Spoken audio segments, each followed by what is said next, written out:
You have been lied to. Your entire life, your entire reality has been built upon a false premise, a premise so deeply embedded in our civilization that you never even thought to question it. What is that lie? That you must chase what you want. That success requires relentless, painful struggle. That you must hustle, grind, and force reality to bend to your will. We have been taught to fight for what we want, to claw our way to the top, to treat life as a battle that must be won. But what if I told you this belief is not just wrong, it is a trap? What if this culture of effort is the very mechanism that keeps you running in circles, perpetually exhausted and always just one step away from the very thing you desire? This is the great paradox of human effort. Think about it. The promotion you desperately chased only to see it go to someone else. The person you tried so hard to make fall in love with you only to have them pull further away. The financial security you fight for, which seems to vanish into new expenses the moment you get close. This is not a coincidence. It is not bad luck, and it is not your fault. You are simply triggering a cosmic law that you were never told about. A law so powerful, so fundamental, that it governs the very fabric of manifestation. A law that was deliberately hidden. Millennia ago, in the lost halls of Atlantis and the secret temples of Chem, this principle was taught only to initiates. It was guarded by masters who understood its dangerous power. The great teacher, Thoth the Atlantean, the one the Greeks would later call Hermes Trismegistus, the thrice greatest, inscribed this truth not for the masses, but for those ready to see. He called it the reverse law. It is the most dangerous secret in human history because it takes control out of the hands of external systems and puts it back directly into yours. Today that secret is revealed. What you are about to hear will challenge everything you've been taught about reality. This is not philosophy. This is the operational manual for the universe that has been kept from you. We will deconstruct this forbidden knowledge. We will explore why it was hidden, and I will give you the precise step-by-step blueprint to stop chasing life and begin the sacred process of letting life chase you. This is the truth, and it will set you free. Overall instructions for AI voice. As a single narrator, your voice should embody the archetype of the sage or a hierophant. Speak with deliberate pacing, confidence, and a sense of gravitas. The tone should be profound, mysterious, yet clarifying, as if revealing secrets that have been hidden for millennia. Use pauses strategically to allow complex ideas to land. You are not just narrating. You are guiding the listener through an ancient initiation. To understand the law, we must first understand the lawgiver. Who was Thoth? To the common man, he was a myth, an ibis-headed god of the Egyptians, a scribe of the underworld. This is a veil, a simplistic cartoon designed to hide the truth in plain sight. The real Thoth, as described in the forbidden texts, was an Atlantean priest-king, a survivor of the Great Flood who carried the wisdom of a lost golden age to the fledgling civilization of ancient Egypt, the land of Chem. He was the master of masters, the founder of alchemy, astrology, and the science of the soul. But his greatest gift to humanity was a set of teachings so profound they formed the bedrock of all Western mystical traditions. He allegedly inscribed this wisdom onto a series of indestructible emerald green tablets, the Emerald Tablets of Thoth. For thousands of years, these tablets were the stuff of legend.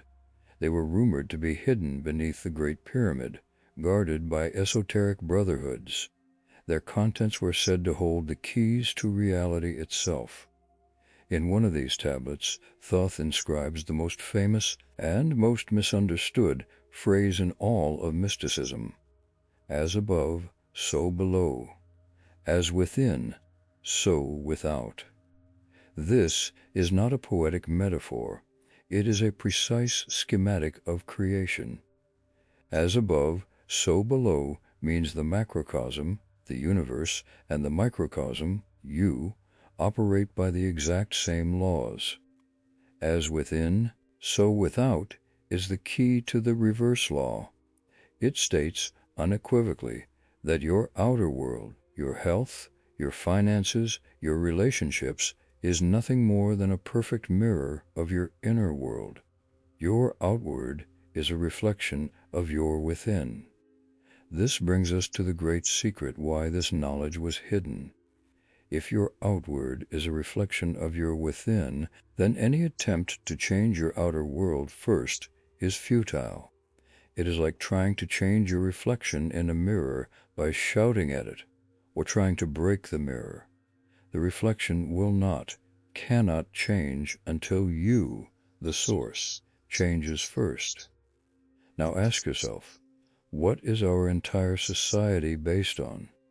It is based on changing the outward money, the outward person, the outward job title. We are a civilization obsessed with polishing the mirror, fighting the reflection, while the inner state, the source of that reflection, remains in chaos. This knowledge was forbidden because it exposes the great illusion. It reveals that the entire system of external power is a lie. A person who understands as within, so without, is uncontrollable. They cannot be manipulated by fear because they know they are the source of their own safety. They cannot be enslaved by consumerism because they know they are the source of their own abundance. They cannot be ruled by external authority because they have become the ultimate authority over their own reality. This is the power Thoth encoded, and this power is activated by the reverse law. So, what is the reverse law precisely? Most people stumble here. They hear the concept and they mistake it for letting go or giving up. They think it means to become passive, to stop wanting things, to abandon their desires. This is a grave misunderstanding, and it is the reason why most people who try this fail. Letting go in our common language implies defeat.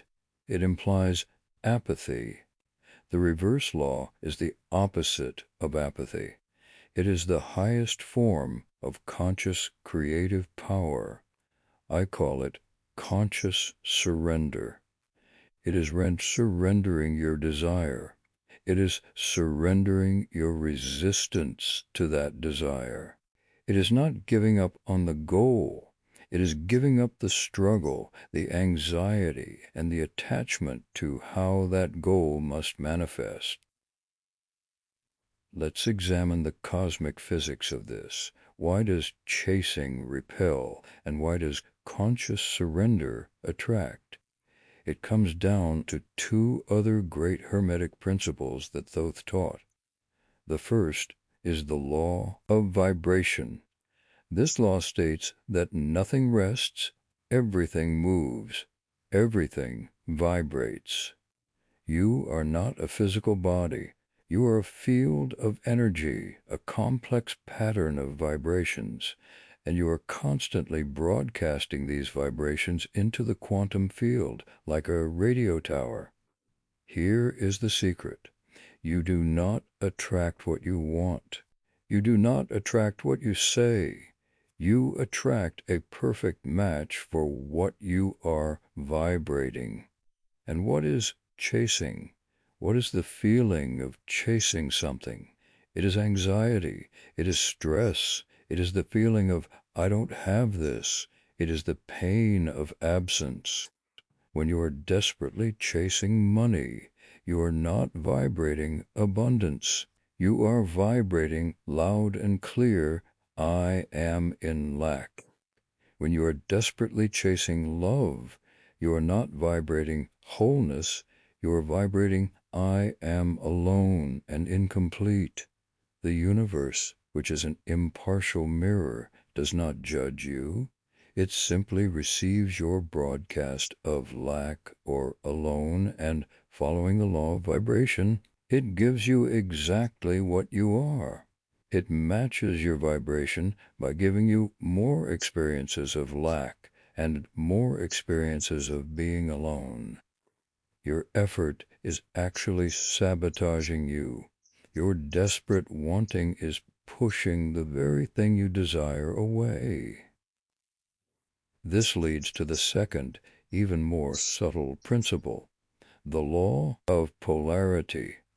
This law from the great text, the Kybalion, which is said to contain Thoth's teachings, states that everything is dual, everything has poles, everything has its pair of opposites.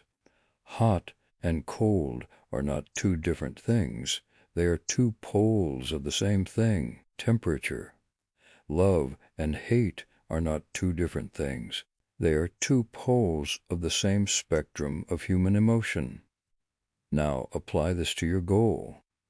Chasing and being chased are not two different scenarios.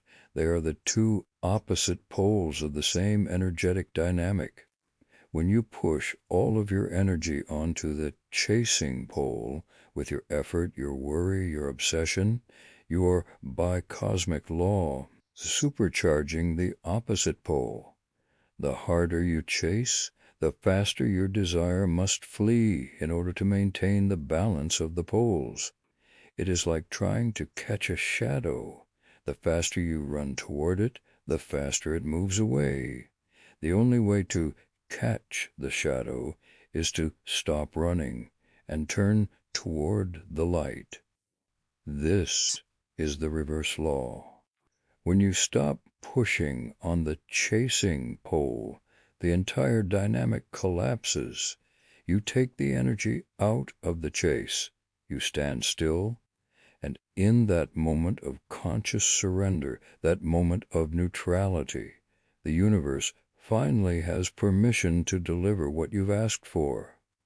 The paradox is that your desire can only come to you when you no longer need it to come to you. When you've surrendered the desperate, anxious, vibrating, and lax state of wanting and replaced it with the calm, centered, powerful state of knowing. This is the great secret. But why is it so impossibly hard to do? Why do we instinctively chase even when we know it doesn't work? The answer lies deep within our own minds. Overall instructions for AI voice. As a single narrator, your voice should embody the archetype of the sage or the hierophant. Speak with deliberate pacing, confidence, and a sense of gravitas. The tone should be profound, mysterious, yet clarifying, as if revealing secrets that have been hidden for millennia. Use pauses strategically to allow complex ideas to land. You are not just narrating, you are guiding the listener through an ancient initiation. If the reverse law is so simple, why aren't we all masters of our reality? Because we are programmed not to be. We have an inner saboteur, a jailer that has been built since the day we were born. This jailer is the human ego. In the context of Thoth's teachings, the ego, or the little self, is the part of your consciousness that believes it is separate from the universe. It is the voice in your head that says, I am, and I want, and I am afraid. To the ego, control is survival. To the ego, surrendering control is death. And the reverse law demands one thing above all else, that the ego let go of the steering wheel. The ego hates this. The ego believes it is the one who has to solve the problem. It is the one who has to make the plan, check the phone, force the outcome, and worry obsessively. The ego believes that if it stops doing, everything will fall apart. So when you try to practice conscious surrender, your ego panics. It floods your system with anxiety, with what-if scenarios, with doubt, with fear.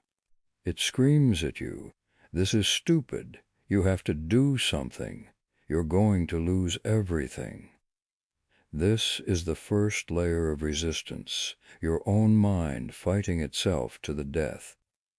The second layer is social programming. We are born into a civilization that worships effort. We call it the Protestant work ethic.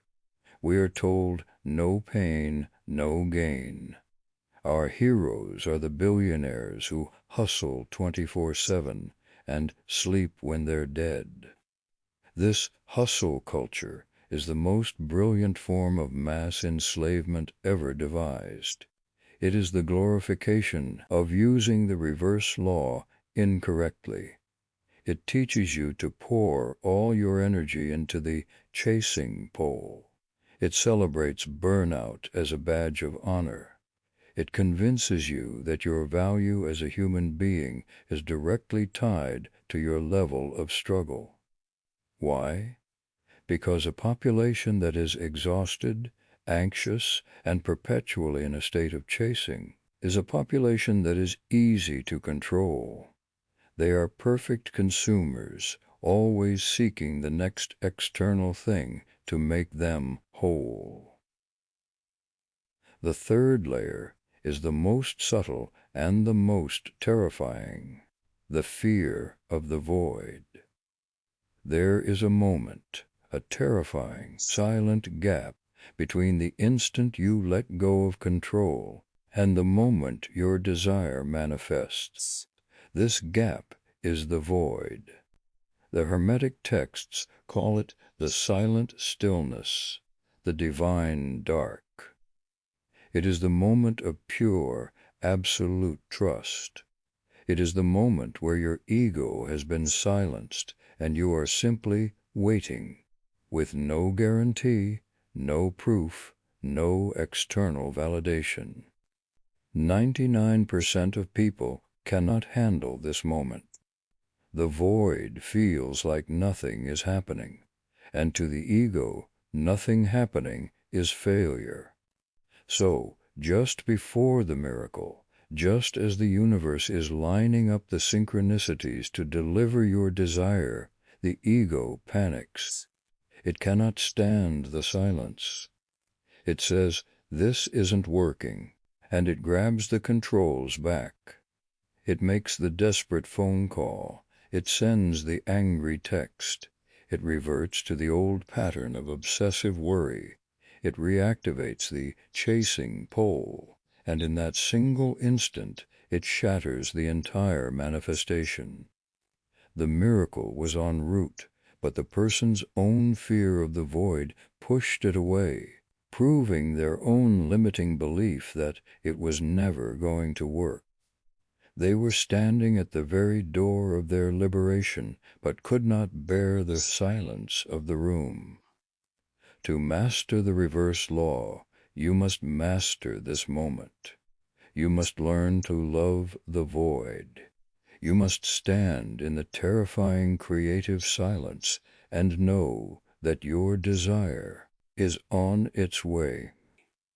The question is, how?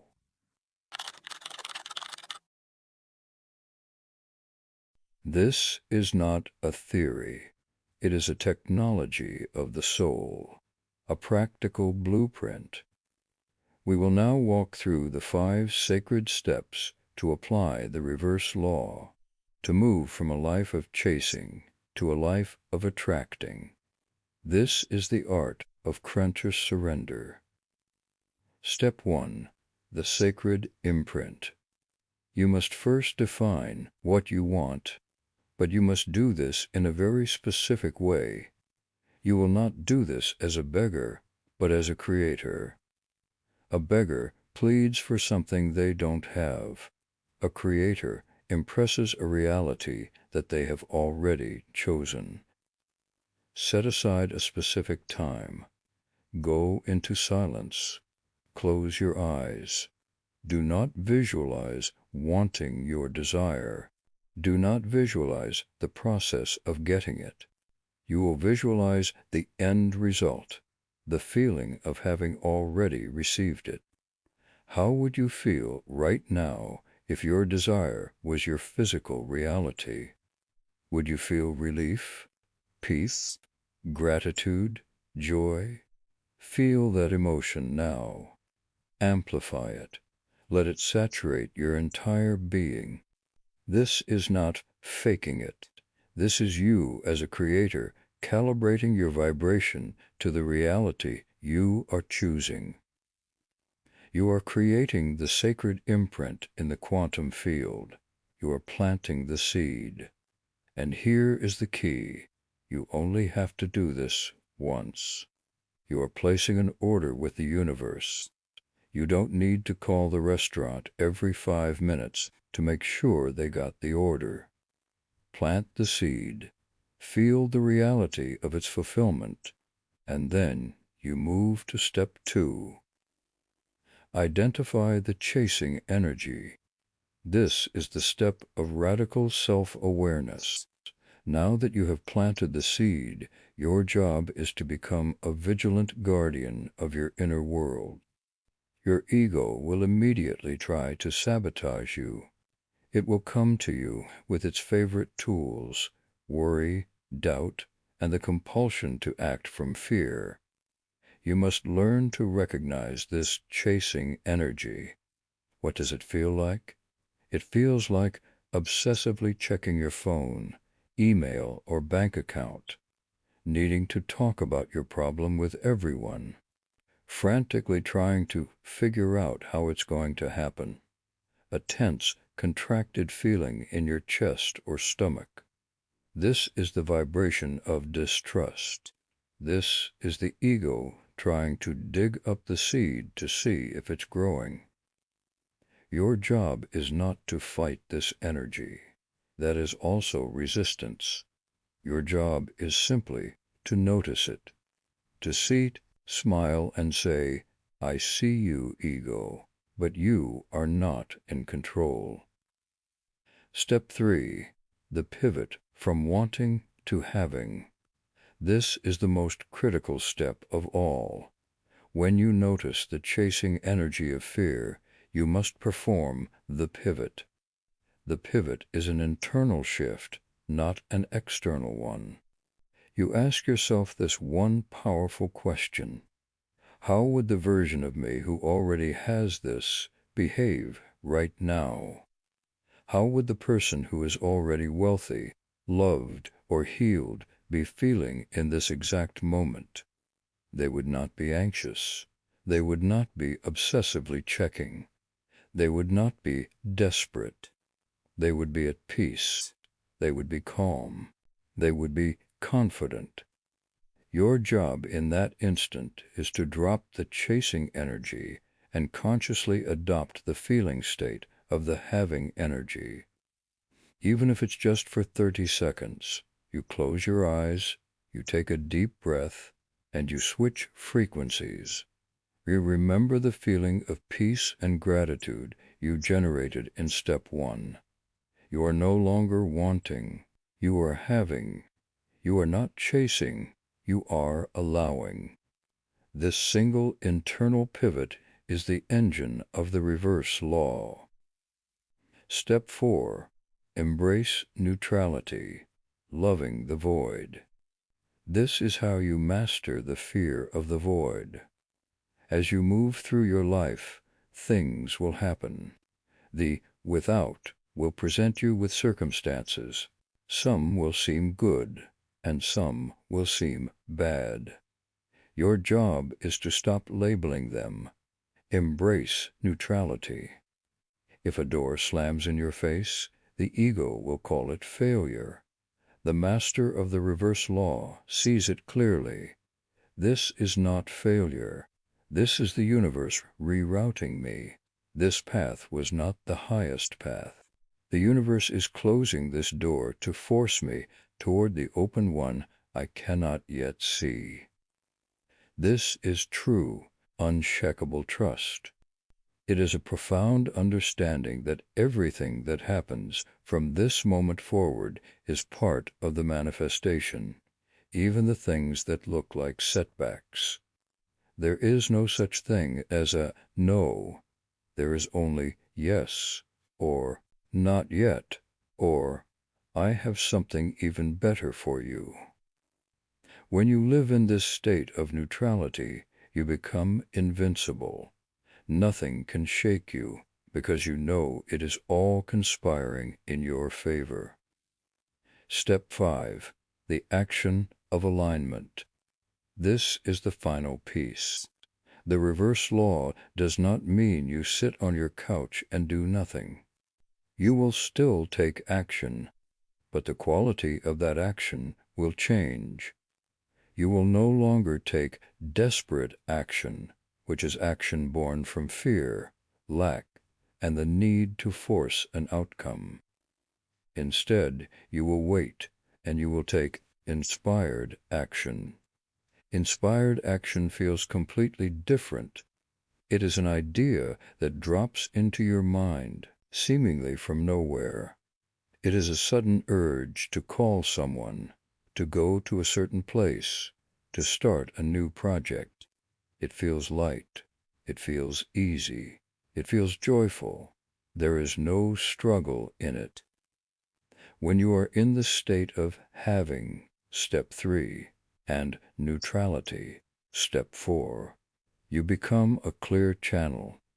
The universe can now speak to you. It will give you the next logical step.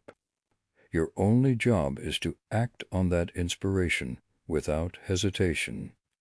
This is the technology. This is the path. The reverse law is not a technique you use once. It is a state of being you must inhabit. It is a complete transformation of your relationship with reality. In the old paradigm, the paradigm of chasing, you are a victim of circumstances. You are a small, fragile boat tossed on the chaotic waves of the without. In the new paradigm, the paradigm of Thoth, you become the eye of the storm. The world around you may still be in chaos. The winds of change will howl. The waves of drama will crash. But you, in the center of it all, will be in a state of absolute stillness. From this place of inner stillness, you wield the true power.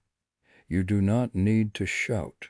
Your silent knowing is what moves mountains. You do not need to force. Your aligned presence is what attracts miracles. You do not need to chase. You simply are, and that is enough. This is the truth that was hidden from you, the truth that you are not here to fight for reality. You are here to be the source of reality. My words are now finished, but your journey is just beginning. Do not just believe what I have said. That is useless. I challenge you to test it, Choose one thing in your life right now that you are chasing, one thing that causes you anxiety. Tonight, apply these 5 steps. Make the sacred imprint, and then let go. Surrender your control. Surrender your anxiety. Surrender your need for it. Consciously surrender. And then watch. Be vigilant. Watch as the without begins to bend. Watch as the synchronicities begin to line up. Watch as the very thing you were chasing for the first time stops and turns around and begins to move toward you. This is the reverse law. This is the wisdom of Thoth. This is the power you have always had. And now you finally remember.